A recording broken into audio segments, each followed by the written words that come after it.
Hello everyone, welcome back to Eklavya study point. तो आज हम क्लास 10 की हिस्ट्री शुरू करने जा रहे हैं, जिसका चैप्टर 1 हम इस वीडियो लेक्चर में देखने जा रहे हैं। तो इस चैप्टर का नाम है यूरोप में राष्ट्रवाद का उदय। इस चैप्टर को शुरू करने से पहले मैं आपको बता दूं, इस चैप्टर का जो नाम है यूरोप में राष्ट्रवाद का उदय, उसका क्या मतलब है। इसका मतलब है यहाँ पे राष्ट्रवाद का यह मतलब होता है कि अपने देश के प्रति प्रेम की भावना दिखाना। तो यूरोप में जब लोगों के अंदर अपने देश के प्रति प्रेम की भावना उत्पन्न हुई, तब क्या हुआ, प्रेम की भावना का उदय होने के बाद यूरोप में क्या क्या हुआ, कैसे राष्ट्रवाद आगे बढ़ा, इन सारी चीजों को हम इसमें देखेंगे। बेसिकली हम यूरोप के राष्ट्रवाद के बारे में ही इस चैप्टर में देखेंगे। तो चलिए शुरू करते हैं। तो सबसे पहले आज हम देखेंगे निरंकुशवाद, उसका क्या मतलब होता है। इसका मतलब होता है निरंकुशवाद एक ऐसी सरकार होती है या फिर व्यवस्था होती है जिसकी ना सत्ता पर किसी भी प्रकार का कोई अंकुश ही नहीं होता, मतलब उस पर कोई रोक टोक नहीं होता। जो शासक है वो अपनी मर्जी के अकॉर्डिंग कुछ भी कर सकता है, कैसे भी कर सकता है। उस पर कोई अंकुश नहीं होता, उस पर कोई रोक टोक नहीं होता, ठीक है, जिस पर कोई भी किसी भी प्रकार का अंकुश नहीं होता है, ठीक है। और इतिहास में जो ऐसी राजशाही सरकारों को निरंकुश सरकार कहा गया है। जो ऐसी सरकारें हुआ करती थी ना, जिनमें जो कि यह ज्यादातर ना राजशाही होती थी, मतलब राजाओं के पास ही होती थी, कि उनपे ना कोई अंकुश नहीं होता था, कोई रोक टोक नहीं, कोई अंकुश नहीं कि आप ऐसे नहीं कर सकते, ऐसा नहीं, उनका जो मन करे जैसे मन करे। तो निरंकुशवाद का मतलब ये होता है ऐसी शासन व्यवस्था जिसपे किसी भी प्रकार की अंकुश ना हो, ठीक है। आई होप कि आपको समझ में आया होगा। अब हम देखते हैं कल्पनादर्श, इसका क्या मतलब होता है। कल्पनादर्श की अगर मैं बात करूं, तो कल्पनादर्श जो है वो एक ऐसी समाज की कल्पना है जो जो इतना आदर्श है कि उसका ना साकार होना लगभग असंभव है। वो इतना आदर्श है जो इसमें ना एक कल्पनादर्श क्या है, एक कल्पना होती है, ठीक है। कल्पनादर्श क्या होती है, कल्पना होती है जो कि इतना आदर्श, मतलब उसको ना इस प्रकार से कल्पना करी जाती है कि मतलब कोई वो इतना आदर्श होता है, इतना मतलब अच्छा होता है ना, कि उसका ऐसा लगता है कि उसका ना साकार होना भी लगभग असंभव होता है। ऐसी सोच जिसका साकार होना लगभग असंभव हो, उसको हम कल्पनादर्श कहते हैं, ठीक है। जिसमें एक ऐसी समाज की कल्पना करी जाती है जिसका संभव हो पाना भी असंभव होता है, ठीक है। आई होप कि आपको यहाँ तक सारी चीजें समझ में आई होगी। तो अब हम आगे देखते हैं। अब हम देखते हैं जनमत संग्रह का क्या मतलब होता है। जनमत संग्रह जो है वो एक प्रत्यक्ष मतदान है, ठीक है। जिसमें क्या होता है ना, जिसके जरिए किसी भी एक क्षेत्र के सभी लोगों से ना एक प्रस्ताव रखा जाता है, ठीक है, और उसको स्वीकार या अस्वीकार करने के लिए पूछा जाता है। मान लीजिए कि कोई पर्टिकुलर एरिया है, ठीक है, और यहाँ पे एक प्रस्ताव रखा गया है, ठीक है, और यहाँ पे जितने भी लोग हैं, ठीक है, उन सब से ना पूछा जाएगा कि जो ये पर्टिकुलर प्रस्ताव है इसको आप स्वीकार करते हैं या अस्वीकार करते हैं, ठीक है। तो ये जो प्रक्रिया होती है जनमत संग्रह, मतलब जनता को इकट्ठा कर देते हैं एक जगह पे, ठीक है, और उनसे ना एक प्रस्ताव के बारे में पूछते हैं कि आप इस प्रस्ताव को स्वीकार करते हैं या अस्वीकार करते हैं। तो उस सिचुएशन को क्या कहते हैं हम, जनमत संग्रह, ठीक है। आई होप कि आपको ये समझ में आ गया होगा। अब हम देखते हैं राष्ट्र के बारे में कि राष्ट्र क्या होता है, ठीक है। तो अगर मैं राष्ट्र की बात करूं, अगर हम रेनर के अनुसार देखें, तो राष्ट्र एक राष्ट्र होता है जिसमें ना समान भाषा, नस्ल, धर्म या क्षेत्र से बनता है। तो कहने का मतलब ये है कि जो राष्ट्र है वो तब बनता है जब उस राष्ट्र में समान भाषा हो, एक जैसी नस्ल हो, एक जैसा धर्म हो और एक जैसा क्षेत्र हो। तभी बनता है क्या, एक राष्ट्र। किसके अनुसार, अगर हम रेनर के अनुसार देखें। ओके, तो आई होप कि आपको यहाँ तक सारी चीजें क्लियर हो रही होंगी। अब हम आगे देखते हैं। अब हम देखते हैं कि एक ना चित्रकार है जिनका नाम है फेडरिक सोरियो। उन्होंने ना राष्ट्रवाद पर अपनी कल्पना के अनुसार उन्होंने ना एक 4 चित्रों की श्रृंखला बनाई है। ओके, उन 4 चित्रों की श्रृंखला में से हम एक चित्र को आप ऐसा स्क्रीन पे देख पा रहे हैं। उन्होंने बताया है, इस चित्र में हम आगे डिस्कस करेंगे कि जो फेडरिक सोरियो है, उन्होंने राष्ट्रवाद पर किस प्रकार अपने विचार व्यक्त किए हैं चित्रों के थ्रू, ठीक है। तो 1848 में ना एक फ्रांसीसी कलाकार थे जिनका नाम फेडरिक सोरियो था, जैसे कि मैंने बताया। उन्होंने ना 4 चित्रों की श्रृंखला बनाई थी, ठीक है। इनमें इसमें क्या किया था, उन्होंने ना अपने सपनों का एक संसार रचा था। उन्होंने अपने सपनों के अकॉर्डिंग एक संसार संसार रचा था, ठीक है, जो उसके शब्दों में जनतांत्रिक और सामाजिक गणतंत्र से मिलकर बना था। वो था तो उनके सपनों का एक संसार, परंतु वो बना कैसे था? जनतांत्रिक जनता के तंत्र के द्वारा और सामाजिक गणतंत्र से मिलकर बना था, ठीक है। और इस श्रृंखला में जो पहला चित्र था उसमें ना यूरोप और जो अमेरिका के लोग हैं वो दिखाए गए हैं। जैसे कि आप इस पिक्चर में देख पा रहे होंगे, ये एक प्रतिमा है, ठीक है। और जिसके सामने ना ये जितने भी राजा वगैरह थे उनके जो जो, जो सारे ध्वस्त हथियार वगैरह पड़े हुए हैं, सारे जो आपने देखा होगा ना वो मुकुट पहनते थे, वो सारी चीजें ऐसे पड़ी हुई हैं। और यहाँ पर यूरोप के लोग भी हैं, अमेरिका के लोग भी हैं, जो एक के बाद एक जितने भी औरत थे, आदमी थे ना, वो सारे जैसे कि आप यहाँ पे देख पा रहे होंगे, एक कतार में खड़े हैं और इस प्रतिमा के पास आ रहे हैं, ठीक है। और इस प्रतिमा ने अपने दोनों हाथों में कुछ लिया हुआ है, उसको हम आगे देखते हैं। तो इस डायग्राम में क्या होता है, इस पिक्चर में कि ना इसमें क्या होता है, सभी उम्र और जो सामाजिक वर्ग है उसके स्त्री और पुरुष, जैसा कि मैंने बताया, एक लंबी कतार में खड़े हैं, ठीक है। और स्वतंत्रता की प्रतिमा की वेदना कर रहे हैं। ये जो प्रतिमा है वो क्या है, वो स्वतंत्रता की प्रतिमा है, ठीक है। उसकी वेदना करते हुए सभी स्त्री पुरुष एक लंबी कतार में लगे हुए हैं, ठीक है। और जो प्रतिमा है उसके एक हाथ में ज्ञानोदय की मशाल है। एक हाथ में क्या है, उसके पास ज्ञान उदय की मशाल है, जिससे ज्ञान का उदय होता है, ठीक है। और जो दूसरा हाथ है उसमें क्या है, मनुष्य के अधिकारों का घोषणा पत्र है। एक हाथ में ज्ञानोदय की मशाल है और दूसरे हाथ में क्या है, अधिकारों का घोषणा पत्र। किसके अधिकारों का? मनुष्य के अधिकारों का घोषणा पत्र, ठीक है। और जो प्रतिमा है ना उसके सामने जमीन पर निरंकुश संस्थाओं के ध्वस्त अवशेष बिखरे हुए हैं, जैसा कि मैंने अभी आपको डायग्राम में बताया था। यहाँ पे देखिए, ये जो सारी चीजें हैं ये क्या है, निरंकुश ध्वस्त के अवशेष पड़े हुए हैं, जो अब निरंकुश रह गए हैं थे, जो निरंकुश थे राजशाही, उनके ध्वस्त ही सारे इस प्रतिमा के सामने पड़े हैं, ठीक है। और जिसके एक हाथ में मिसाल है और एक हाथ में क्या है, मानव मनुष्य के अधिकारों की घोषणा पत्र है। और ये सभी क्या, इस प्रतिमा की वेदना करते हुए अमेरिका और यूरोप के लोग एक कतार में खड़े हुए हैं। और ये सब क्या है, एक सपनों का संचार है फ्रेडरिक सॉर्यू के अनुसार, ठीक है। तो यहाँ तक हमने देखा, आप आई होप कि आपको सारी चीजें अभी तक क्लियर हो रही होंगी। अब हम देखते हैं 1789 फ्रांसीसी क्रांति एवं राष्ट्रवाद। तो जैसा कि आप सभी को पता है कि 1789 में क्या हुआ था, फ्रांसीसी क्रांति के साथ हुई थी। फ्रांसीसी क्रांति हुई थी 1789 में, ठीक है। उसी जब फ्रांसीसी क्रांति हुआ था उसी के साथ राष्ट्रवाद की पहली स्पष्ट अभिव्यक्ति हुई थी। अगर कोई पूछे एग्जाम में आता है कि राष्ट्रवाद की पहली स्पष्ट अभिव्यक्ति कब हुई थी, तो 1789 में जो फ्रांसीसी क्रांति हुई थी उसी के साथ राष्ट्रवाद की स्पष्ट अभिव्यक्ति भी हुई थी, ठीक है।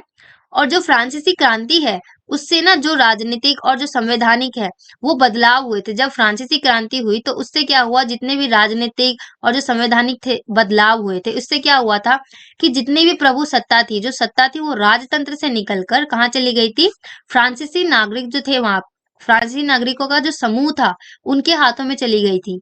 क्या, राजतंत्र से निकलकर फ्रांसीसी नागरिकों को, कहने का मतलब ये है कि वहां की जो सत्ता थी ना उसकी सारी पावर ना राजाओं के हाथ से निकलकर वहां के जो नागरिक थे उनके उनके समूह में चली गई थी, नागरिकों के हाथ में चली गई थी, ठीक है। और जो क्रांति है उसने घोषणा की थी कि जो अब लोग हैं ना उनके द्वारा ही राष्ट्र का गठन होगा। राजा अब कुछ नहीं कर सकते, राजा निरंकुश हैं, वो अब कुछ नहीं कर सकते, उन पर अंकुश रखा जा चुका है। और जो सारी सत्ता है वो किसके हाथ में चली गई है, फ्रांसीसी नागरिकों के हाथ में चली गई है। और इसके वजह से क्या होगा कि जो लोग हैं ना वही राष्ट्र का गठन करेंगे और वही उसकी नियति भी तय करेंगे कि उस राष्ट्र की नियति कैसे होगी, वो भी कौन तय करेगा, वहां की जनता, वहां के लोग तय करेंगे, ठीक है। अब हम आगे देखते हैं। तो 19वीं सदी के दौरान ना राष्ट्रवाद कैसा था, क्या हुआ, अब ये देखते हैं कि 19वीं सदी के दौरान राष्ट्रवाद एक ऐसी ताकत बनकर उभरा था। जब 19वीं सदी में राष्ट्रवाद हुआ तो वो राष्ट्रवाद जो था वो एक ऐसा ताकत बनकर उभरा था जिससे ना यूरोप के राजनीतिक और जो मानसिक जगत है उसमें भारी परिवर्तन आ गए थे। अगर मैं राजनीतिक परिवर्तन की बात करूं तो देखा, जैसे आपने सत्ता राजतंत्र से निकलकर कहाँ चली गई थी, लोगों के हाथ में चली गई थी। तो इससे क्या हुआ था, राजनीतिक बदलाव हुआ। और मानसिक बदलाव क्या हुआ, लोगों के अंदर देश के प्रति प्रेम की भावना उत्पन्न हुई, राष्ट्रवाद उत्पन्न हुआ, ठीक है। तो इस प्रकार से जो 19वीं सदी में जो राष्ट्रवाद था उससे राजनीतिक और मानसिक जगत में परिवर्तन हुए, ठीक है। और ये जो परिवर्तन है ना उससे अंततः यूरोप में बहुराष्ट्रीय वंशीय साम्राज्य के स्थान पर राष्ट्र राज्य का उदय हुआ। जैसे वंशीय साम्राज्य चला आ रहा था कि राजाओं के वंश के थ्रू ही सरकार चली जा रही थी, उनके वंश ही राज कर रहे थे, उसके उसके स्थान पर क्या हुआ, राष्ट्र राज का उदय हुआ, राष्ट्र ही राज करेगा। ठीक है। और जो राष्ट्र राज्य था उसमें ना केवल उसके शासक नहीं थे बल्कि उसके अधिकांश नागरिकों में एक साझा पहचान का भाव और साझा इतिहास या विरासत की भावना थी। तो उसमें जितने भी नागरिक थे उनके अंदर क्या था ना, एक साथ एक साझा विकास विकास की, विरासत की और इतिहास की और साझा पहचान की भावना थी। ठीक है। तो आई होप कि अभी तक हमने जितनी भी चीजें देखी आपको सारी चीजें समझ में आई होंगी। अब हम आगे देखते हैं कि जो राष्ट्रवाद है उसका उदय होने का कारण क्या है। राष्ट्रवाद उदय होने का ऐसी कौन कौन सी चीजें थी जिसकी वजह से राष्ट्रवाद जो है, देश के प्रति प्रेम की भावना जो है वो उत्पन्न हुई। ठीक है। सबसे पहला कारण ये था हमारा कि निरंकुश शासन व्यवस्था, कि ऐसी शासन व्यवस्था अभी तक चली आ रही थी जिस पर ना किसी भी प्रकार का अंकुश नहीं था, सब अपने अकॉर्डिंग कर रहे थे, राजा अपनी मनमर्जी चलाते थे। सबसे पहला कारण यही था, निरंकुश शासन व्यवस्था, जिसके कारण क्या हुआ, लोगों में राष्ट्रवाद की भावना उत्पन्न हुई। और दूसरा क्या था कि उदारवादी विचारों का प्रसार, जितने भी उदारवादी लोग थे ना उनके विचारों का ही प्रसार हो रहा था, ये भी कारण था। और तीसरा रीजन ये था कि जितनी भी स्वतंत्रता, समानता और जो बंधुत्व है उसके नारा बढ़ने लग गए थे, उसके नारा शुरू होने लग गए थे स्वतंत्रता, समानता और बंधुत्व के, जिसकी वजह से भी राष्ट्रवाद का उदय हुआ। ठीक है। और जो शिक्षित और मध्यम वर्ग था ना, उसकी भी बहुत बड़ी भूमिका है राष्ट्रवाद के उदय होने के पीछे। तो अब हम आगे देखते हैं। अब हम देखते हैं कि जो यूरोप है उसमें राष्ट्रवाद का निर्माण कैसे हुआ, कि यूरोप में जब राष्ट्रवाद आया तो उसका निर्माण कैसे हुआ। तो इसमें क्या होता है ना, किसी भी राष्ट्र के निर्माण के लिए एक सामूहिक पहचान, सांस्कृतिक परंपरा आदि का समान होना जरूरी है, जैसा कि अभी हमने कुछ देर पहले भी देखा था। और यूरोप में क्या है ना कि अलग अलग समाज रहते थे, परंतु अगर हम देखें, अगर राष्ट्र का निर्माण चाहिए तो उसके लिए सामूहिक पहचान होनी चाहिए और सांस्कृतिक एक परंपरा होनी चाहिए और उसमें ना समानता होनी चाहिए, समानता होना जरूरी होता है। परंतु जो यूरोप है ना उसमें अलग अलग समाज था। ठीक है। जैसे कि इसमें क्या था ना, हैब्सबर्ग साम्राज्य में लोग जर्मनी, अंग्रेजी, फ्रेंच, इटली, ये सारी अलग अलग भाषाएं बोलते थे। ठीक है। और फिर क्या था ना कि जो यूरोप था ना उसकी अगर मैं समाज की संरचना बात करूं, अभी तो हमने देखा कि किस प्रकार वहां पे भाषाएं अलग अलग बोली जाती थी। अब क्या होता है ना कि यहाँ पर सॉरी,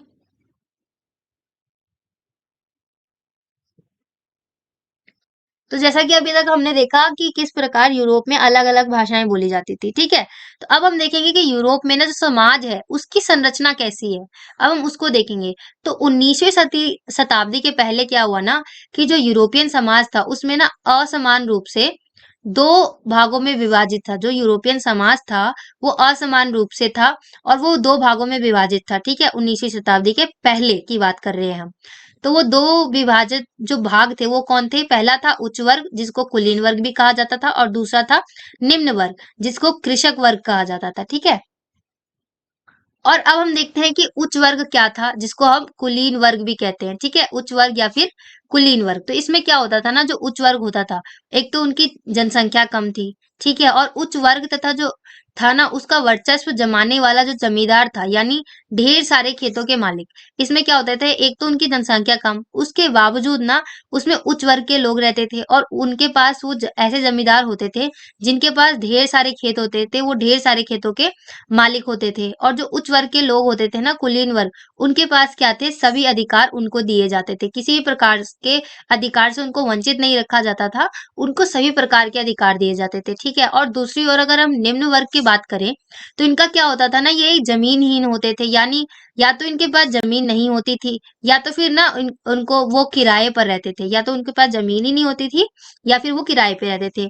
और किसी भी प्रकार के अधिकार उनको क्या था ना, एक तो इनकी उच्च वर्ग की बात करें इसमें जनसंख्या कम थी और मालिक थे और इनके क्या था, सभी प्रकार के अधिकार दिए गए थे।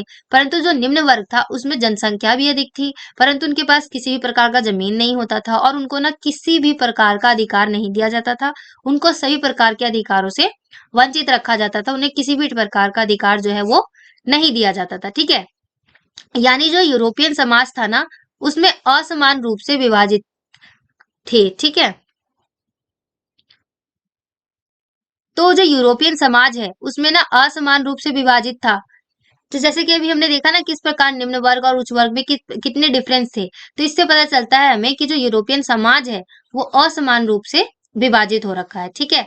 और जो 19वीं सदी है उसके बाद एक नया वर्ग जुड़ा, ठीक है, जिसका नाम था नया मध्यम वर्ग, ठीक है। अभी तक हमने दो वर्ग देखे, उच्च वर्ग और निम्न वर्ग, ठीक है।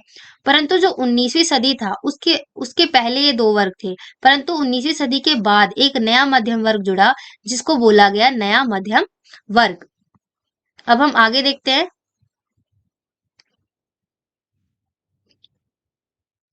हम नए मध्यम वर्ग के बारे में देखते हैं कि ये क्या थे, कैसे थे।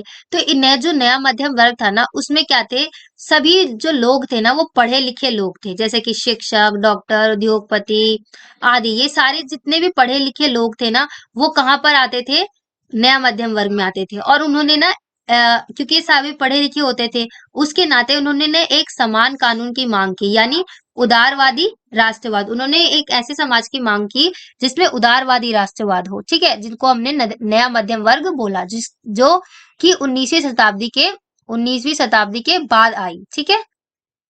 अब हम देखते हैं उदारवादी राष्ट्रवाद। जो उदारवादी राष्ट्रवाद है वो क्या है, हम उसके बारे में। तो अब हमने देखा जैसे कि जैसे जैसे उदारवादी राष्ट्रवाद का विचार फैलने लगा उसकी वजह से क्या हुआ ना, जैसे जैसे उदारवादी राष्ट्रवाद बढ़ने लगा उसकी वजह से क्या हुआ, जो राष्ट्रवाद का विचार है ना वो भी सब जगह फैलने लग गया। जैसे जैसे उदारवादी राष्ट्रवाद बढ़ने लगा उसके साथ साथ क्या हुआ, जो राष्ट्रवाद यानी देश के प्रति जो प्रेम की भावना थी उसका विचार भी हर जगह फैलने लग गया। और यही एक रीजन था जिसकी वजह से 1789 में क्या हुआ था, फ्रांस की क्रांति हुई थी। यही एक रीजन सबसे बड़ा बना था कि राष्ट्रवादी के विचार जैसे जैसे फैला उसी रीजन की वजह से उन 1789 में जो फ्रांस की क्रांति थी वो हुई थी। और इससे क्या हुआ ना, एक राज्य के अंदर जो भी नियंत्रण यानी चीजें तथा पूंजी तथा उसके आवागमन जो होता था उसमें ना उसे खत्म कर दिया गया। लेकिन जितने भी जैसे होता था ना एक राज्य के अंदर या फिर राज्य के बाहर जितनी भी चीजें हैं, पूंजी है, उनको आने जाने में कई एक बंदिशें थी, कई ऐसे अधिकार बनाए हुए थे। तो उन सबको क्या हुआ, कर कर देने का जो तरीका था इन सभी को ना उसे खत्म कर दिया गया, ठीक है। लेकिन जो अलग अलग राज्य थे उसके बीच के नियंत्रण यानी सीमा शुल्क को खत्म नहीं कर पाया। इससे क्या हुआ, चीजों के आवागमन पर तो रोक हो गई, ठीक है, उस पे सारी चीजें तो खत्म का हो गई, परंतु जो अलग अलग राज्य थे उनके बीच के जो नियंत्रण थे यानी कि जो सीमा शुल्क था, एक सीमा को क्रॉस कर कर दूसरे सीमा तक जाने का जो शुल्क था उसको खत्म नहीं कर पाया था, ठीक है। अब हम आगे देखते हैं इसके लिए क्या हुआ, एक संगठन बनाया गया जिसका नाम था जॉल्बे राइन। जॉल्बे राइन एक संगठन था जिसको बनाया गया था सीमा शुल्क को खत्म करने के लिए, ठीक है, सीमा शुल्क को को आगे बढ़ाने के लिए, खत्म करने के लिए। तो जितने भी शुल्क अवरोध थे उसे समाप्त कर दिया गया। मतलब जितने भी तरह के शुल्क लिए जाते थे अभी तक वो सारे अवरोध जो थे शुल्क में लेने के रुकावटें जो थी उन सभी को खत्म कर दिया गया, ठीक है। और जो मुद्राओं की संख्या है ना वो दो कर दी गई। और इससे पहले क्या 30 से भी ज्यादा होती थी मुद्राएं, परंतु अब क्या सिर्फ दो ही थी। और जो नेपोलियन था उसके समय जो केवल पुरुष थे जिनके पास धन था, जो अमीर पुरुष थे, केवल वही वोट दे सकते थे। किसके टाइम पे, नेपोलियन के टाइम पे। तो अभी जो हमने देखा जॉल्बे राइन, उसका मतलब क्या है, वो है क्या, हम वो देखते हैं। तो जॉल्बे राइन जो है वो यह ना एक जर्मन शुल्क संघ था जिसमें अधिकांशतः जो जर्मन राज्य है ना वो शामिल थे। और यह जो संघ है वो 1834 में प्रशा की पहल पर स्थापित हुआ था। प्रशा एक जगह है जिसकी पहल पर जो जॉल्बे राइन है उसको स्थापित किया गया था। और इसमें ना विभिन्न राज्यों के बीच जितने भी शुल्क अवरोध थे उनको समाप्त कर दिया गया, जैसा कि अभी हमने पिछले स्लाइड में भी देखा। तो जितने भी राज्य थे उनके बीच में जितने भी शुल्क अवरोध थे उनको समाप्त कर दिया गया। और जॉल्बे राइन के तहत तो जो एक सीमा शुल्क संघ संघ थी, ठीक है। और जो मुद्राएं हैं उनकी संख्या भी दो कर दी गई। और जो पहले 20 से भी अधिक हुआ करती थी वो, और ये जो संघ था ना वो जर्मनी के आर्थिक एकीकरण का एक प्रतीक बना था। जर्मनी के अगर एकीकरण की बात करें तो उसमें आर्थिक रूप से एक प्रतीक बना था, क्या, यह संघ जॉल्बे राइन जो एक संघ था, सीमा शुल्क संघ था, ठीक है। अब हम आगे देखते हैं।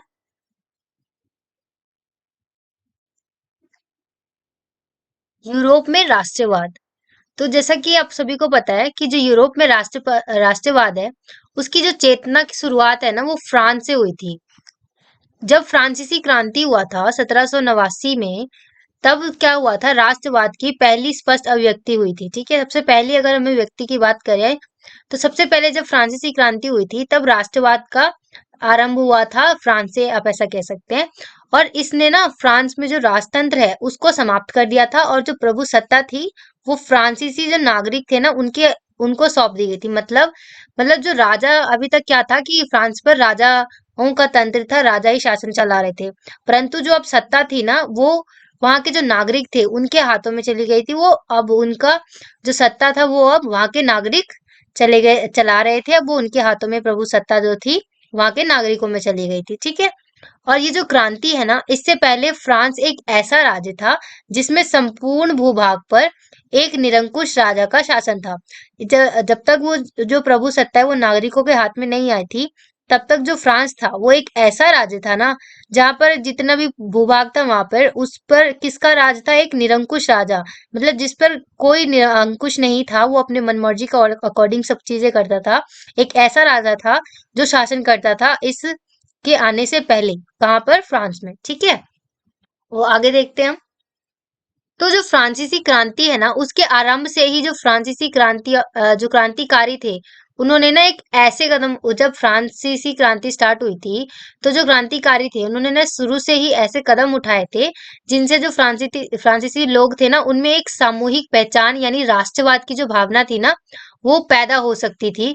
उन्होंने स्टार्टिंग से ही ऐसे कदम उठाने शुरू कर दिए थे। ठीक है, और बाद में जो नेपोलियन था उसने क्या किया, प्रशासनिक क्षेत्र में ना क्रांतिकारी सुधारों का आरंभ किया। मतलब बहुत ऐसे कई अनेक ऐसे ऐसे सुधार किए जो बहुत ही बढ़ चढ़ के हुए, तो उनको कहा गया क्रांतिकारी सुधार। ठीक है, और जिससे क्या हुआ, 1804 में ना नागरिक संहिता या नेपोलियन की संहिता के नाम से भी जाना गया। ठीक है, और इसके अलावा जो यूरोप है उसमें क्या हुआ ना, 19वीं सदी के शुरुआती जो दशक थे, 19वीं सदी के जो शुरुआती दशक थे उसमें क्या हुआ था कि जो राष्ट्रीय एकता से संबंधित जो विचार है उदारवाद से करीब से जुड़े हुए थे।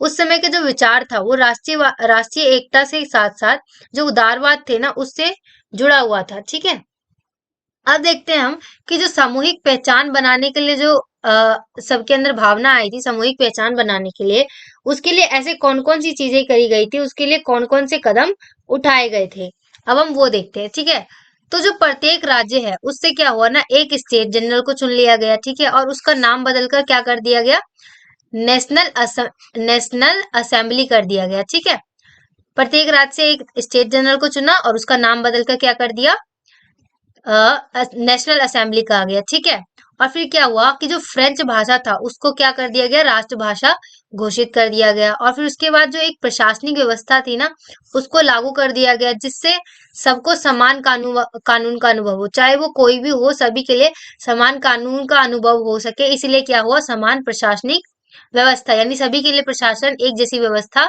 को वहां पे लागू कर दिया गया। ठीक है, और जो आंतरिक आयात निर्यात था, सीमा शुल्क था, वो सभी चीजें क्या थी, समाप्त कर दी गई। और जो भार था और माप था उसके लिए एक समान व्यवस्था लागू कर दी गई। मतलब हर जगह पर एक ही समान व्यवस्था लागू हो गई, चाहे वो, और जो सीमा शुल्क कर था उन सबको समाप्त कर दिया गया। और हर जगह भार के लिए मापना हो, तौलना हो, तो उन सब के लिए क्या हुआ, एक समान व्यवस्था लागू कर दी गई। ठीक है, और जो स्कूल और कॉलेज थे ना उनकी छात्राओं द्वारा भी समर्थन के रूप में क्या हुआ, वहां के जो छात्र थे स्कूल और कॉलेज के, उनके समर्थन ने क्या किया कि ना क्लब का गठन किया उन्होंने।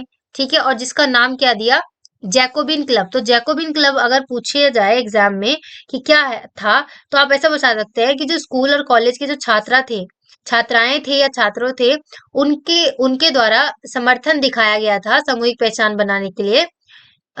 तो उन्होंने ही एक क्लब का गठन किया था, तो उसी क्लब का नाम था जैकोबिन क्लब, जो कि स्कूल और कॉलेज के छात्राओं द्वारा गठन किया गया था। ठीक है, तो ये कुछ कदम थे जो कि उठाए गए थे सामूहिक पहचान बनाने के लिए। ठीक है, अब हम आगे देखते हैं कि जो फ्रांसीसी क्रांति है एवं जो राष्ट्रवाद है उसकी मुख्य विशेषताएं हमें बतानी है। तो जो संविधान आधारित शासन, सबसे पहले अगर फ्रांसीसी क्रांति और जो राष्ट्रवाद है उसकी अगर मैं विशेषता बताऊं, तो सबसे पहला विशेषता ये था कि जो संविधान आधारित शासन था, शासन कहता था संविधान पे आधारित था। ठीक है, और जो समानता, स्वतंत्रता और जो बंधुत्व था, ऐसे विचार अपनाए गए। और जो नया फ्रांसीसी तिरंगा तिरंगा बनाया गया, नया फ्रांसीसी झंडा बनाया गया, ठीक है। और नेशनल असेंबली का गठन किया गया, जैसा कि अभी हमने पढ़ा, ठीक है। और जो आंतरिक आयात निर्यात शुल्क थे उसको समाप्त कर दिया गया। आंतरिक आप चाहे जितना भी आयात निर्यात करिए, उस पे जो जितने भी शुल्क लगते थे वो सभी शुल्क क्या थे, समाप्त कर दिए गए। और जो माप तोल की एक समान व्यवस्था कर दी गई हर जगह पे, ठीक है। और जो फ्रेंच था उसको राष्ट्र की साझी भाषा बनाया गया, ठीक है। तो ये सभी पॉइंट्स थे, ये सभी आप विशेषताओं के रूप में भी बता सकते हैं, जो कि फ्रांसीसी क्रांति या राष्ट्रवाद की विशेषताएं थी, ठीक है। तो आई होप कि आपको यहाँ तक सारी चीजें क्लियर हो रही होंगी। अब हम आगे देखते हैं। अब हम देखते हैं बहुत ही ज्यादा इंपॉर्टेंट टॉपिक, नेपोलियन का शासन, ठीक है। नेपोलियन का शासन। तो जब नेपोलियन फ्रांस पर अपना शासन चलाना शुरू करता है, तो उसने क्या किया ना, प्रजातंत्र को हटाकर उसने राजतंत्र को स्थापित किया। अभी क्या हुआ था कि राजतंत्र था और उसको हटाकर प्रजातंत्र को स्थापित कर दिया गया था। परंतु जब नेपोलियन फ्रांस पर आया तो उसने शासन चलाना शुरू कर दिया। तो उसने क्या किया, जो प्रजातंत्र स्थापित हुआ था उसको हटाकर क्या कर दिया, राजतंत्र कर दिया, ठीक है। और नेपोलियन के समय ही जो व्यापार था, आवागमन था एवं जो संचार था, उस नेपोलियन के समय ही व्यापार, आवागमन एवं जो संचार था उसमें बहुत ही ज्यादा विकास हुआ था। अगर इन सभी चीजों में अगर विकास की बात करें, तो जब नेपोलियन आया था तभी उसमें सबसे ज्यादा विकास हुआ था, ठीक है। और जो राष्ट्रवादी विचार है उसको बांटने के लिए उन्होंने कुछ क्षेत्रों में कब्जा कर लिया। उसने क्या किया, ताकि राष्ट्रवादी जो विचार है वो फैल सके, उसको बांटने के लिए उसने क्या किया, कुछ क्षेत्रों पर कब्जा कर लिया, ठीक है। और जो कर था, जो टैक्स लग रहा था उसको बढ़ाना, और जो जबरन भर्ती जैसी अनेक कानून व्यवस्था स्थापित कर दी गई। जब नेपोलियन आया तो सबसे पहले उसने काम यही किया कि प्रजातंत्र को हटाकर राजतंत्र ला दिया, ठीक है। और दूसरा काम क्या किया कि जितने भी व्यापार पे आवागमन था उसका विकास किया। और तीसरा काम क्या किया उसने, कि राष्ट्रवादी जो विचार था उसको बांटने के लिए कुछ क्षेत्रों पर कब्जा कर लिया, ठीक है। और चौथा काम उसने ये किया कि जबरन भर्ती, मतलब मजदूरों को ना जबरदस्ती पकड़कर और उनको ना जबरन भर्ती करा दिया था। ऐसे कुछ इन ये काम थे जो नेपोलियन ने किया उसने अपने शासनकाल के दौरान, ठीक है। अब हम आगे देखते हैं। अब हम देखते हैं कि जो 1804 की जो नागरिक संहिता थी उसकी क्या विशेषताएं थी, अब हम वो देखते हैं, ठीक है।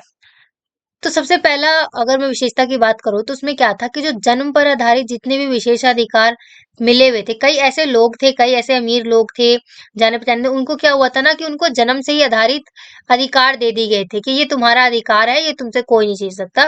तो ऐसे जो विशेष अधिकार मिले हुए थे लोगों को, उसकी समाप्ति हुई, सबसे पहला काम। और दूसरा क्या हुआ, जो कानून के सामने ना समानता एवं जो संपत्ति का अधिकार था उसको सुरक्षित किया गया, ठीक। और जो प्रशासनिक विभाजनों थे उनको सरल बनाया गया। और जो समानती व्यवस्था थी उसको समाप्त कर दिया गया। जितनी भी तरह की समानती व्यवस्था चल रही थी अभी तक, उसको क्या किया गया, समाप्त कर दिया गया, ठीक है। और जो किसानों के भू दासत्व और जो जगीदारी शुल्क थे, उससे क्या हुआ, शहरों में कारीगरों की श्रेणी संघों के नियंत्रण को हटा दिया गया। जो कारीगर की जो श्रेणी थे वो जो नियंत्रण कर रहे थे जागीदार शुल्क वगैरह पे, उसके नियंत्रण को भी हटा दिया गया। तो ये क्या थे, नागरिक संहिता की कुछ विशेषताएं थी, ठीक है। अब हम आगे देखते हैं। अब हम देखते हैं कि जो जागीदारी है उसका क्या मतलब होता है। तो उसका मतलब ये होता है कि इसके तहत ना किसानों को और जमींदारों को और उद्योगपति जो होते हैं उनको उनके द्वारा जो तैयार सामान होता है उसका कुछ हिस्सा कर के रूप में सरकार को देना पड़ता था, जिसको जागीदारी कहता था। मान लीजिए कोई भी किसान हो चाहे जमींदार हो या उद्योगपति, वो जितना भी सामान उत्पन्न करता है, फसल करता है मान लीजिए, तो वो जितना भी सामान उसका तैयार होता है तो उसका जो कुछ हिस्सा है ना, वो कुछ हिस्सा किसको देना पड़ता है, सरकार को देना पड़ता है। तो इसी को क्या कहा गया है, जागीदारी कहा गया है यहाँ पे, ठीक है। आई होप कि आपको समझ में आ गया होगा। अब हम देखते हैं रूढ़िवाद। तो रूढ़िवाद क्या होता है, रूढ़िवाद एक ऐसा राजनीतिक दर्शन जो परंपरा स्थापित संस्थाओं और रिवाजों पर जोर देता है। मतलब एक ऐसा राजनीतिक दर्शन, एक ऐसा राजनीतिक सॉरी विचार बता सकते हैं कि जो एक परंपरा है, ठीक है, और जो स्थापित जो संस्थान है और जो रिवाज चले आ रहे हैं उन पर जोर देता है, और तेज बदलावों की बजाय ना क्रमिक और धीरे धीरे विकास को प्राथमिकता देता है। ये जो रूढ़िवादी विचारधारा है इसकी क्या होता है कि जितने भी तरह के नए नए वो विचार आ रहे होते हैं उन पे ना तुरंत से एक्शन नहीं लेता। जो परंपरा चलते आ रहे होते हैं वो उनको फॉलो करते हैं, जो पारंपरिक परंपराएं चल रही होती हैं वो उनको फॉलो करते हैं। और क्या होता है वो आगे आगे बदलाव जितने भी चेंजेस आते हैं उनको एक्सेप्ट तो करते हैं, पर ऐसा नहीं होता कि तुरंत चेंज आता है तो वो तुरंत एक्सेप्ट कर लेते हैं, नहीं। वो थोड़ा टाइम लेते हैं, थोड़ा धीरे धीरे एक्सेप्ट करते हैं, पर बाद में जाके एक्सेप्ट करते हो कोई भी अगर नई चीज आती है, ठीक है, कोई भी नया अगर बदलाव होता है तो, ठीक है। परंतु ये क्या होती है, परंपरा और जो रिवाज होते हैं उन पर ज्यादा जोर देते हैं, बदलावों को एक्सेप्ट करते हैं परंतु बहुत धीरे धीरे विकास के साथ करते हैं, ठीक है। आई होप कि आपको ये भी समझ में आ गया होगा। अब हम देखते हैं कि जो 1815 के उपरांत जो यूरोप है उसमें रूढ़िवाद के बारे में देखते हैं। तो जो 1815 है उसमें नेपोलियन की ना हार के उपरांत यूरोप की जो सरकार है उसका झुकाव पुनः रूढ़िवाद की तरफ हो जाता है, ठीक है। और इसके बाद जो यूरोपीय सरकार है ना वो पारंपरिक संस्थाओं और जो परिवार है उसको बनाए रखना चाहते थे। और इसके लिए क्या किया ना उन्होंने, जो नेपोलियन था ना उसके समय जीतने के बदलाव हुए थे, उन सबको खत्म कर दिया गया। मतलब जितने भी लोग नेपोलियन के समय बदलाव हुए नेपोलियन के टाइम उन सबको क्या कर दिया गया, खत्म कर दिया गया। और जिसके लिए क्या हुआ, एक समझौता भी किया गया और जिसका नाम था वियना समझौता या फिर वियना संधि। तो अब हम देख लेते हैं वियना संधि। जैसा कि अभी हमने पिछले स्लाइड में देखा, तो अब हम डिस्कस करते हैं आखिर ये वियना संधि थी क्या। तो ये वियना संधि क्या थी कि जो 1815 था ना उसमें ब्रिटेन, रूस और जो ऑस्ट्रेलिया है इनके जैसी जो यूरोपीय शक्तियां थी जिन्होंने मिलकर नेपोलियन को हराया था, ऐसी शक्तियां जिन्होंने मिलकर नेपोलियन को हरा दिया था, उनके ना प्रतिनिधि जो यूरोप के लिए एक समझौता तैयार करने के लिए वियना में इकट्ठित हुए थे, जिसकी अध्यक्षता किसने की थी, ऑस्ट्रियन के चांसलर ड्यूक मैटरनिक ने की थी। तो बेसिकली जो वियना संधि थी ये क्या थी, एक जगह थी वियना, वहां पर इकट्ठा होकर किया गया था जितने भी मिलकर जिन्होंने नेपोलियन को हराया था, और उनके जो प्रतिनिधि जो यूरोप के लिए समझौता तैयार करने के लिए गए थे, तो वो सभी क्या थे, ब्रिटेन, रूस और ऑस्ट्रेलिया, ये सारी ना यूरोपीय शक्तियां थी जो कहाँ पे इकट्ठा हुई थी, वियना में। और किसके लिए, नेपोलियन को हराया था उनके प्रतिनिधित्व, ये एक समझौता तैयार करने गए थे। और क्योंकि ये वियना में हुआ था और इसीलिए इसको वियना संधि कहा गया। और इसका अगर अध्यक्षता की बात करें तो ऑस्ट्रियन के एक चांसलर थे जिनका नाम था ड्यूक मैटरनिक, उन्होंने किया था, ठीक है। तो आई होप कि आपको वियना संधि भी क्लियर हुई होगी। अब हम आगे देखते हैं। अब हम देखते हैं जो संधि है उसके तहत मुख्य 3 निर्णय लिए गए थे। जो अभी हमने वियना संधि डिस्कस किया, इसके तहत 3 मुख्य निर्णय लिए गए थे, इसको हम डिस्कस कर लेते हैं। तो सबसे पहला कि जो फ्रांस है उसकी सीमाओं पर कई राज्य कायम कर दिया गया ताकि जो भविष्य में फ्रांस अपना विस्तार ना कर सके। तो जो फ्रांस था उसके जो कई राज्य थे ना वहां पर ना सीमाएं बना दी गई, ठीक है, ताकि जो फ्रांस था वो भविष्य में आगे चलकर अपना विस्तार ना जमा पाए, तो इसलिए वहां पे सीमाएं बना दी गई, ठीक है। और दूसरा कि जो फ्रांसीसी क्रांति है उसके दौरान हटाए गए जो बुर्बो वंश थे उनको सत्ता में बहाल कर दिया गया। पहले क्या था, फ्रांसीसी क्रांति से पहले बुर्बो वंश थे जो सत्ता में थे, ठीक है, और उनको वापस क्या कर दिया गया, सत्ता में बहाल कर दिया गया। और तीसरा क्या हुआ कि राजतंत्र को जारी रखा गया। जैसे कि मैंने अभी आपको बताया था कि फ्रांसीसी क्रांति आने के बाद क्या हुआ था, राजाओं का शासन हट गया था और प्रजा तंत्र के पास चली गई थी, वहां के जो नागरिक थे उनके पास शासन चला गया था। तो उस समय जो राजवंश थे वो कौन से, बुर्बो राजवंश। तो उसके बाद क्या हुआ कि ये जो संधि हुई उसके बाद क्या हुआ, राजवंश को वापस लाया गया, बुर्बो जो वंश था, जो राजतंत्र था उसको वापस जारी रखा गया और जो प्रजातंत्र था उसको खत्म कर दिया गया। और फिर क्या हुआ 1815 में वियना संधि की विशेषताएं। तो अभी जो हमने वियना संधि देखी 1815 वाली, उसकी हम कुछ विशेषताओं के बारे में डिस्कस कर लेते हैं, ठीक है। तो जो फ्रांस है उसमें ना बुर्बो राजवंश की पुनर्स्थापना हुई। सबसे पहला, जैसे कि अभी हमने पिछले साइड में भी देखा कि जो राजवंश को हटा दिया गया था उनको दोबारा पुनर्स्थापना हुआ, उनको दोबारा जारी किया गया, ठीक है। और इसका जो मुख्य उद्देश्य क्या था कि यूरोप में ना एक नई रूढ़िवादी व्यवस्था कायम करना था। और फ्रांस ने उन इलाकों पर से आधिपत्य खो दिया था जो उसने नेपोलियन के समय जीते थे। तो इस समय क्या हुआ था, जो नेपोलियन के समय जितने भी जगह पर फ्रांस ने अपना वो जीता था, आधिपत्य किया था इलाकों पर, वो इलाके क्या थे, उस खो दिया था जब नेपोलियन के टाइम पे जो भी जीता था, उन इलाकों पर अपना आधिपत्य खो दिया था, ठीक है, फ्रांस ने। और फिर क्या हुआ, जो फ्रांस की सीमा थी ना, उसके विस्तार पर रोक हेतु क्या हुआ, नए राज्यों की स्थापना कर दी गई, ताकि जो फ्रांस है वो अपना इससे आगे बाउंड्री इन फ्यूचर कभी ना बढ़ा पाए। तो ये कुछ विशेषताएं थी जो कि वियना संधि की थी। पहला ये कि बुर्बो राजवंश की पुनर्स्थापना हुई। दूसरा कि जो रूढ़िवादी व्यवस्था थी उसको कायम रखा गया, ठीक है। और जो फ्रांस ने कुछ इलाकों पर आधिपत्य कर लिया था, उसको दोबारा खो दिया उसने। और जो फ्रांस के समय फ्रांस की जो सीमा था उसको विस्तार ना हो पाए, इसके लिए क्या हुआ, नए राज्यों की स्थापना कर दी गई। तो ये कुछ ये जो वेना संधि थी उसकी कुछ विशेषताएं थी, ठीक है। आप एग्जाम में एज इट इज भी लिख सकते हैं। अब हम आगे देखते हैं कि यूरोप में क्रांतिकारी, ये आपके चैप्टर में भी एक हेडिंग है प्रॉपर, कि यूरोप में क्रांतिकारी कैसे आए, क्रांतिकारी कैसे बने, ये सारी चीजों को अब हम डिस्कस करने जा रहे हैं, ठीक है। तो यूरोपियन जो सरकार था उनके उन्होंने ना इन सारे निर्णय के विरोध में क्या किया, क्रांतिकारियों ने जन्म लिया। तो मतलब यूरोपियन के जो सरकार चल रही थी उस, और जो जो वो निर्णय ले रही थी उनके विरोध, उनका विरोध करने के लिए क्या हुआ, कुछ क्रांतिकारियों ने जन्म ले लिया, ठीक है। जन्म ले लिया इन द सेंस कि कुछ लोग थे जो भड़क गए और वो क्रांति करने लग गए। तो इसलिए कहा गया यहाँ पे क्रांतिकारियों ने जन्म ले लिया। फिर क्रांतिकारियों ने ना क्या किया, अंदर ही अंदर कुछ खुफिया समाज का निर्माण कर लिया। उन्होंने एक ऐसा समाज बना लिया एकदम खुफिया अंदर ही अंदर, और जिनका मुख्य मकसद क्या था कि जो राष्ट्रवाद है उसको बढ़ावा देना मुख्य मकसद बन गया उनका। और जो वीना संधि थी ना उसका विरोध करना। सब जैसा कि आपने देखा भी, वीना संधि में कितनी सारी चीजें थी, ठीक है। तो उस जो कि बहुत ही अपोजिट थी, तो उनका विरोध करने के लिए ही आ, ये जो यूरोप में क्रांतिकारी थे उनका जन्म हुआ, और राष्ट्रवाद को बढ़ावा देने के लिए हुआ, और स्वतंत्रता की लड़ाई लड़ने के लिए भी हुआ, ठीक है।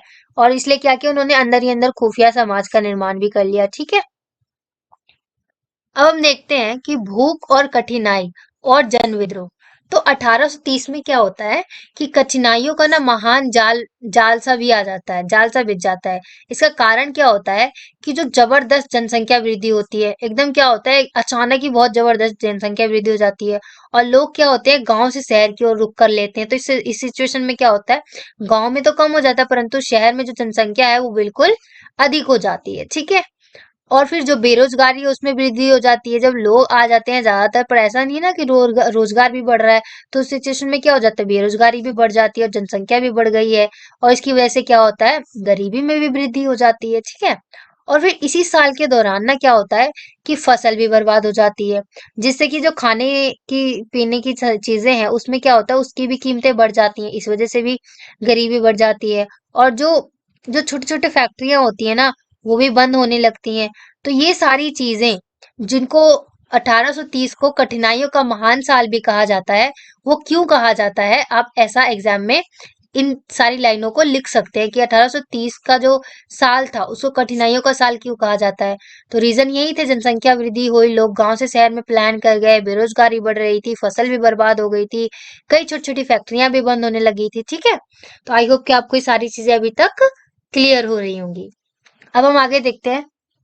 इसी में आगे कुछ है कि जो खाने पीने की जो कमी है और जो व्यापक बेरोजगारी है, और इन सभी कारणों से क्या हुआ, लोगों ने ना सरकार के खिलाफ विद्रोह कर दिया। ये सारी चीजें जो बढ़ रही थी उनके खिलाफ लोगों ने क्या किया, सरकार के खिलाफ विरोध कर दिया। और जो लोग थे उन्होंने सड़कों पर उतर आए लोग, ठीक है। और जगह जगह क्या किया, उन्होंने अवरोध लगा दिया। और जिससे क्या हुआ, जो कृषक विद्रोह थे ना उनके नाम से जाना गया। और इसको ना कृषक विद्रोह के नाम से जाना गया। ये जो विद्रोह हो रहा था इसको किस नाम से जाना गया, कृषक विद्रोह के नाम से, ठीक है। और जिससे क्या हुआ, जो यूरोपियन सरकार है ना उसको गणतंत्र राज्य घोषित कर दिया गया।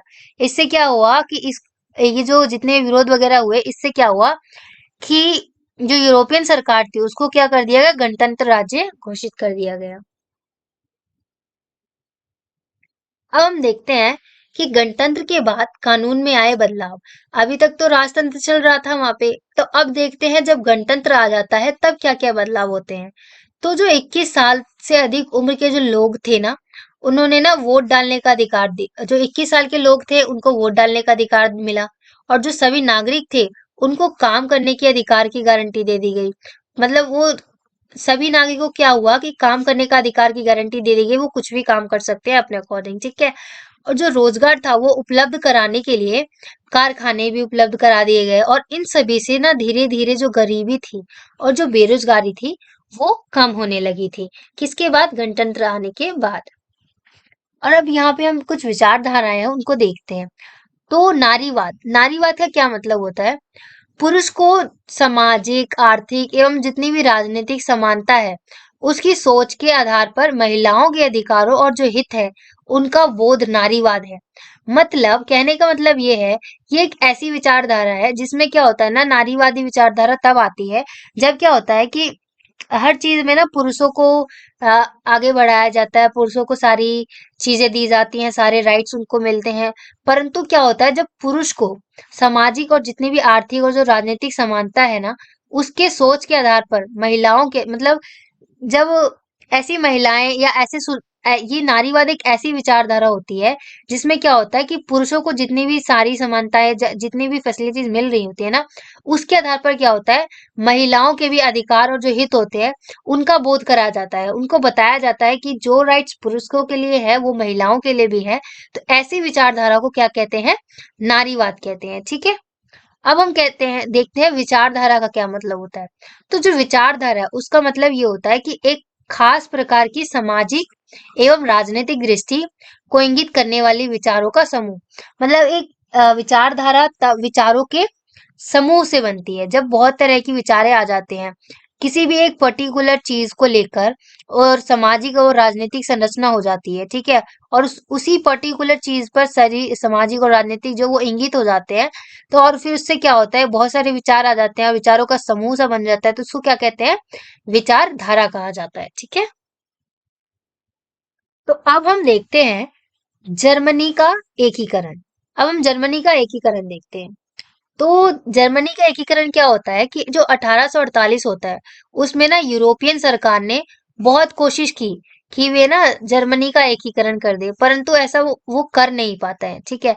क्योंकि जो राष्ट्र निर्माण है उसकी है ना उदारवादी पहल, राजशाही और फौज की ताकत ने मिलकर दबा दी, ठीक है। और उसके बाद क्या हुआ, जो प्रशा है उसने यह भार अपने ऊपर लेते हुए कहा, प्रशा एक जगह है, उसने अपने ऊपर ये भार ले लिया और कहा कि वे ना जर्मनी का एकीकरण करके ही रहेंगे। और उस समय क्या होता है, प्रशा का मुख्यमंत्री कौन होता है? ऑटोमन बिस्मार्क होता है उस समय, जब प्रशा अपने ऊपर सारा भार ले लेती है कि वो जर्मनी का एकीकरण करके ही रहेगी, ठीक है। तो कुछ इस प्रकार से आप मैप में भी देख सकते हैं कैसे जब जर्मनी के एकीकरण होने से पहले जो प्रशा है, देखिए 1866 से पहले का ये सिचुएशन है सारा, और जो ऑस्ट्रो प्रशा युद्ध है, ये कलर्स के अकॉर्डिंग यहाँ पे आपको शो हो रहा है हर चीज। तो ये सारा क्या है, ये पूरा प्रशा दिख रहा है आपको, ठीक है। और ये क्या है, ये जर्मनी का महासंघ है जो आपको लाइट ग्रीन का दिख रहा है, और डार्क ग्रीन जो है ये जर्मन महासंघ है, ठीक है। और ये आप जो पीच कलर का देख पा रहे होंगे, पिंकिश कलर का, ये क्या है, जर्मनी साम्राज्य की स्थापना हेतु दक्षिणी जर्मन राज्य प्रशा में शामिल 1871। ये प्रशा में शामिल हो गया था 1871 के टाइम में, ठीक है। और जो फ्रांस है प्रशा है, तो ये, ठीक है। तो आप मैप में भी कुछ देख सकते हैं इस प्रकार से। अब हम आगे देखते हैं कि जो प्रशा है उसने ना एक एक क्या किया उसने। तो जैसा कि अभी मैंने आपको पिछली स्लाइड में बताया, जो प्रशा है उसने क्या किया ना, एक राष्ट्रीय एकीकरण के आंदोलन का नेतृत्व किया, ठीक है, जर्मनी को एकीकरण करने के लिए। और फिर 7 वर्ष के दौरान क्या हुआ, जो ऑस्ट्रिया है, डेनमार्क है, फ्रांस है, उसने क्या हुआ, 3 युद्ध किया, ठीक है, जिसमें क्या हुआ, प्रशा की जीत हुई, और एकीकरण की प्रक्रिया पूरी हो गई। तो हुआ क्या, 7 वर्ष थे, 7 वर्ष हुए, और उसके दौरान क्या क्या हुआ, जो ऑस्ट्रिया था, डेनमार्क था, फ्रांस था, उसके उनके बीच में क्या हुआ, 3 युद्ध हुआ, जिसमें क्या हुआ कि प्रशा की जीत हो गई, और उसी के कारण जो एकीकरण की प्रक्रिया थी वो पूरी हो गई। और फिर 1871 में क्या होता है, केसर विलियम जो प्रथम को एक केसर विलियम प्रथम थे जिनको एक नया साम्राज्य का राजा घोषित कर दिया गया। तो 1871 में जब एकीकरण हो जाता है तो उस समय क्या होता है कि केसर विलियम प्रथम जो थे उनको क्या हुआ, साम्राज्य का राज, वो जो साम्राज्य था उसका राजा घोषित कर दिया जाता है। और फिर जर्मनी के एकीकरण ने ना यूरोप में प्रशा को महाशक्ति के रूप में स्थापित कर दिया। तो जब जर्मनी का एकीकरण हो जाता है तो इसमें क्या होता है, जो यूरोप था उसमें ना जो प्रशा है उसको एक महाशक्ति, क्योंकि प्रशा ने ही जर्मनी का एकीकरण करवाया, ठीक है, उसने ही सारा भार अपने ऊपर ले लिया था, जर्मनी का एकीकरण उसने करवा भी दिया। तो इस सिचुएशन में क्या होता है, जो प्रशा थी उसको ना महाशक्ति के रूप में घोषित कर दिया जाता है, ठीक है, रूप में स्थापित कर दिया जाता है। और फिर नए जर्मन जो राज्य है उसमें ना मुद्रा, बैंकिंग और जो न्यायिक व्यवस्थाएं थे उनके आधुनिकीकरण पर जोर दिया गया। जितने भी तरह की न्यायिक व्यवस्थाएं थी उनके आधुनिकीकरण पर जोर दे दिया गया, ठीक है। तो आई होप कि आपको यहाँ तक सारी चीजें क्लियर हुई होंगी। अब हम आगे देखते हैं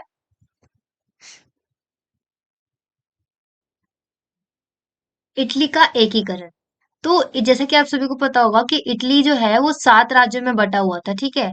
और 1830 के दशक में ना जिसेपी मेत्सिनी ने इटली के एकीकरण के लिए कार्यक्रम प्रस्तुत किया था।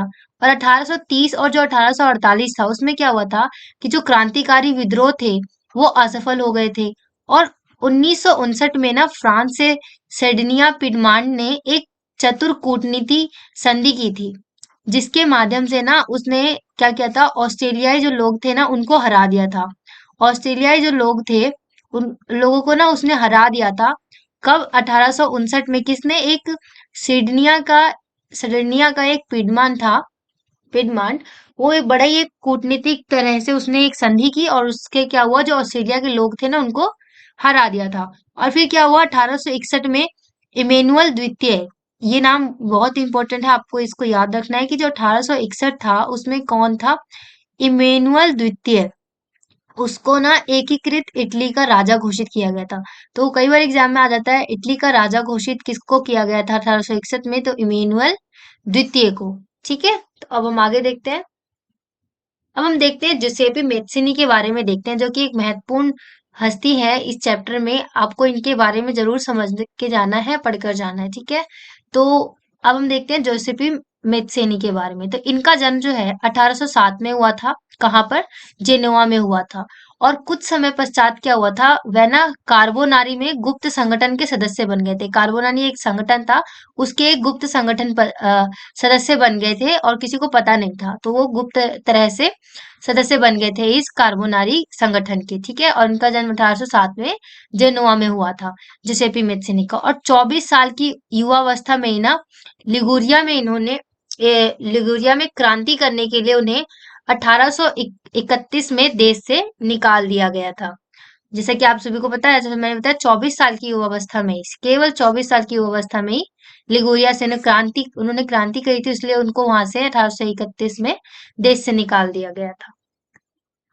तत्पश्चात क्या हुआ, उन्होंने ना दो भूमिगत संगठनों की स्थापना की। पहला था मार्सेई में यंग इटली, इसके लिए वो बहुत ज्यादा जाने जाते हैं। और दूसरा था बर्न में यंग यूरोप।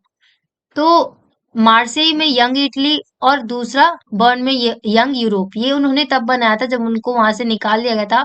फिर उन्होंने भूमिगत संगठन थे उनकी स्थापना के लिए दो बनाए थे भूमिगत संगठन। जैसा कि मैंने अभी बताया, पहला मार्सेई में यंग इटली और दूसरा बर्न में यंग यूरोप, ठीक है।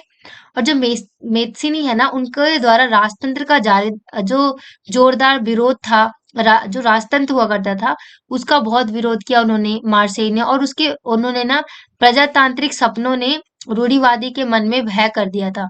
तो जो प्रजातंत्र का सपने जो आ रहे थे, उनको जो रूढ़िवाद थे उनके मन में ना एक भय सा पैदा कर दिया था प्रजातंत्र ने, ठीक है। और जो मेटरनिक है उन्होंने उसे हमारी सामाजिक व्यवस्थाओं का सबसे खतरनाक दुश्मन बताया था। किसको? जुसेपी मेत्सिनी को, ठीक है। अब हम आगे देखते हैं। अब एक और हम नेक्स्ट इम्पोर्टेंट जो पर्सन है उनके बारे में देखते हैं, काउंट कैमिलो दे कावुर। तो ये क्या थे? ये सर्डिनिया पिंडमान का प्रमुख मंत्री था, जैसा कि अभी हमने पिछले स्लाइड में भी देखा। तो ये जो काउंट कैमिलो दे कावुर है वो सर्डिनिया के पिंडमान एक जगह है वहां के प्रमुख मंत्री थे, ठीक है। और इटली के प्रदेश को एकीकृत करने वाले आंदोलन का नेतृत्व किया था। उन्होंने मतलब जो करने की जो प्रक्रिया थी इटली की, तो उसमें जो आंदोलन था उसका नेतृत्व किया था इन्होंने, ठीक है। हालांकि वो जो थे ना, वो स्वयं तो क्रांतिकारी नहीं थे और ना ही वो जनतंत्र में विश्वास रखते थे, ना वो जनता के तंत्र में विश्वास करते थे, ना वो क्रांतिकारी थे। उसके बावजूद उन्होंने बहुत महत्वपूर्ण भूमिका निभाई थी, ठीक है।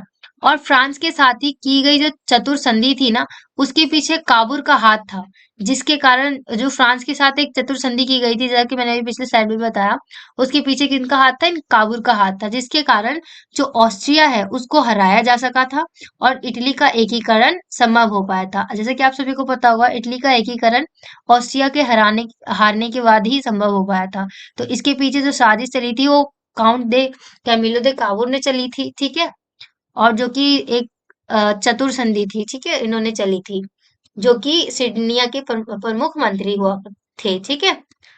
अब हम आगे देखते हैं जुसेपे गैरिबोल्डी, इनके बारे में देखते हैं अब हम। तो जो जुसेपे गैरिबोल्डी हैं, वह नियमित सेना का हिस्सा नहीं थे, वो सेना में हिस्सा नहीं रखते थे। उसने इटली के एकीकरण के लिए ना सशस्त्र स्वयं सेवकों का नेतृत्व किया था, मतलब जिनके पास सशस्त्र थे जो स्वयं सेवक, उनको नेतृत्व किया। और 1860 में उन्होंने दक्षिण इटली और दो सिसिलियों के राज्य में प्रवेश कर और अपनी जो स्पेनी शासक थे उनको हटाने के लिए उसने स्थानीय जो किसान थे उनका समर्थन पाने में सफल हुए। जो स्थानीय किसान थे उनका सफल आ, सा वो उन वहां जो स्पेनी शासक हुआ करते थे उनको हटाने के लिए जो वहां के स्थानीय किसान थे उनका समर्थक पाने में ये सफल हुए, जिससे कि जो स्पेनी शासक थे उनको हटा पाए। कौन? जिसेपी गैरिबोल्डी। और उसने ना दक्षिणी इटली और जो सिसिली है उसको राजा जो थे इमैनुअल द्वितीय, जैसे कि मैंने अभी बताया, इमैनुअल द्वितीय को वहां का राजा घोषित किया था, उनको सौंप दी थी क्या। और इस प्रकार इटली का एकीकरण संभव हुआ है। उसने क्या किया था, जो दक्षिण इटली थी और जो सिसिली थी उसको राजा इमैनुअल द्वितीय को सौंप दिया और इस प्रकार जो इटली का एकीकरण संभव हो सका था, ठीक है। अब हम आगे देखते हैं। अब हम देखते हैं ब्रिटेन में राष्ट्रवाद के बारे में देखते हैं हम, कि ब्रिटेन में किस प्रकार राष्ट्रवाद आया, ब्रिटेन में लोगों के अंदर देश के प्रति प्रेम की भावना कैसे जगी, क्या हुआ।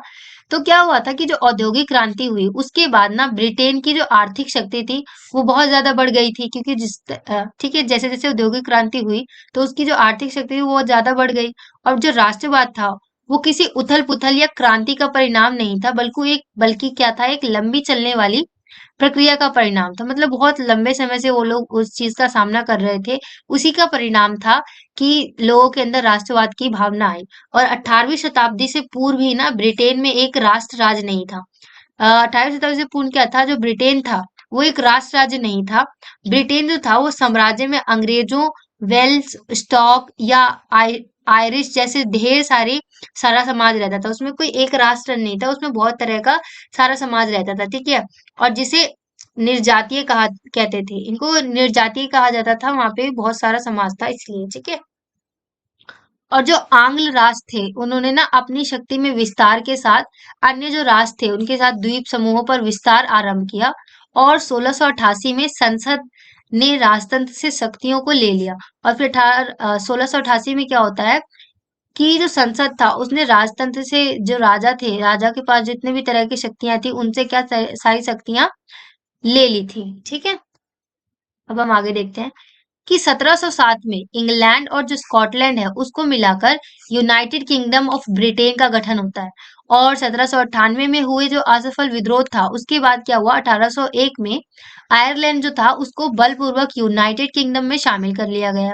और जो नया ब्रिटेन था उसके प्रतीक चिन्हों को खूब बढ़ावा दिया गया, जो नए ब्रिटेन का प्रतीक चिन्ह था उसको खूब बढ़ावा दिया गया। और जो नया ब्रिटेन था उसके प्रतीक चिन्हों को खूब बढ़ावा दिया गया, रिपीट हो गई है, सॉरी। अब हम आगे देखते हैं।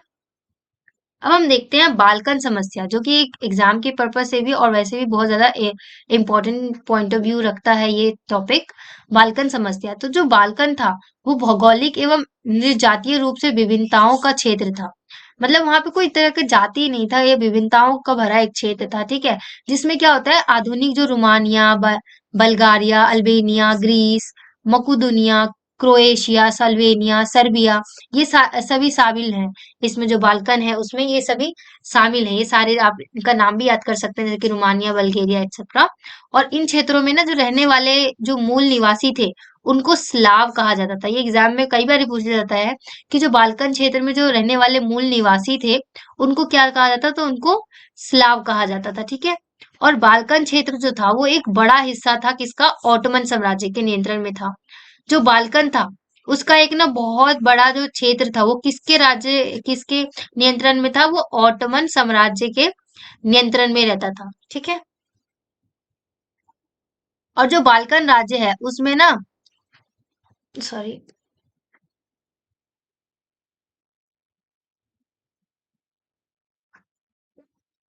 उसमें रोमानी राष्ट्रवाद के फैलने और जो ऑटोमन साम्राज्य था उसके विघटन से स्थापित जो काफी विस्फोटक हो गए थे। मतलब क्या हुआ था, बाल्कन में जो राज्य था उसमें रोमानी राष्ट्रवाद था, जिसके कारण क्या हुआ, जो ऑटोमन साम्राज्य था उसका विघटन हो गया, उसका विघटन स्थापित हो गया, जिसके कारण ना बहुत ही ज्यादा विस्फोट हुआ। और मतलब बातचीत से बहुत ज्यादा लड़ाई वगैरह हुई, विस्फोटक हुआ हो गया। और एक के बाद एक उसके अधीन जितने भी यूरोपीय राष्ट्रीयताएं थी उसके चंगुल से निकलकर जो स्वतंत्रता की घोषणा करने लगी, ठीक है। जैसे जैसे विभिन्न जो स्लाव थे, मतलब ये बताया ना उस इलाके में रहने वाले लोगों को स्लाव कहा जाता था। तो जैसे जैसे विभिन्न स्लाव राष्ट्रीय जो समूह थे ना, उन्होंने अपनी पहचान और जो स्वतंत्रता है उसकी परिभाषा तय करने की कोशिश की। तो वो जो बाल्कन क्षेत्र था वो गहरे टकराव का क्षेत्र बना। क्यों? जब जैसे जैसे वहां के रहने वाले लोगों, जिनको स्लाव कहा जाता था, उनके अंदर राष्ट्रीय समूह से अलग निकलकर अपनी पहचान बनाना, स्वतंत्रता की परिभाषा जब उनके अंदर आने लगी, तब क्या हुआ, जो बाल्कन क्षेत्र था वो एक बहुत ही ज्यादा गहरे टकराव का क्षेत्र बन गया। तो ये था बाल्कन की समस्या। आप एग्जाम में एज इट इज भी लिख सकते हैं। तो जो हर एक जो बाल्कन प्रदेश था वो अपने लिए ज्यादा इलाके की चाह रख रहा था। हर एक बाल्कन जो क्षेत्र था ना वो चाहता था कि मुझे ज्यादा इलाका मिले, मुझे ज्यादा इलाका मिले। और इस समय जो यूरोपीय शक्तियां थी उसके बीच इस क्षेत्र पर कब्जा जमाने के लिए जो यूरोपीय शक्तियां है उनके मध्यम भी जबरदस्त प्रतिस्पर्धा चल रही थी। और जिससे क्या होता है, ये जो समस्या है वो गहराती चली गई। और जिस कारण यहाँ जो है विभिन्न तरह के युद्ध हुए। तो बाल्कन का मेन समस्या ये था, अगर पूछा जाए एग्जाम में, तो उसमें क्या था कि वहाँ के जो रहने वाले स्लाव थे उनके अंदर क्या था कि वो चाहते थे कि उनके हिस्से में ज्यादा ज्यादा इलाका आए, इलाके की चाह रख रहे थे। और हर जो यूरोपीय शक्ति थी उनके बीच में जबरदस्त प्रतिस्पर्धा चल रही थी, जिसके कारण ये जो समस्या थी ना वो गहराती चली गई। और जिसके कारण यहाँ पे बहुत ही तरह के विभिन्न तरह के युद्ध हुई। और जिसकी परिणता इसी का परिणाम था कि प्रथम विश्व युद्ध जो हुआ था, ये जो बाल्कन समस्या थी यही आगे चलकर इसी का परिणाम हुआ था, जो प्रथम विश्व युद्ध के रूप में बदल गया था, ठीक है। अब हम देखते हैं साम्राज्यवाद। तो साम्राज्यवाद जो है, ये किसका मतलब क्या होता है, जब कोई देश जो है वो अपने देश की शक्ति को बढ़ाता है और जो आर्मी है और जो अन्य साधन है उसका प्रयोग करके उसे साम्राज्यवाद कहते हैं। मतलब कोई भी देश जो अपने देश की जो शक्ति है ना उसको बढ़ाता है, किसका प्रयोग करके, आर्मी और जो अन्य साधन है उसका प्रयोग करके अपने देश की, अगर वो कोई भी देश अपनी शक्ति बढ़ाता है तो उसे कहते हैं साम्राज्यवाद, ठीक है।